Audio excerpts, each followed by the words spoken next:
Hi, my name is Brandon Proxmire, and this is Fucking With Your Dad Without Getting Your Ass Whipped.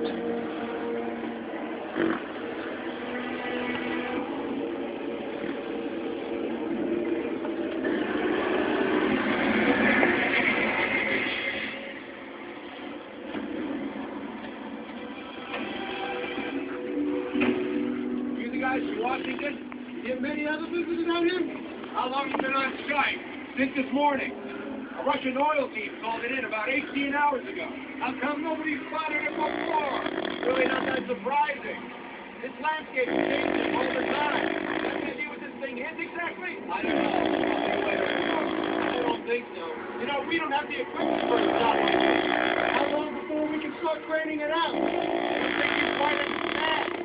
You guys are going to need one hell of a break.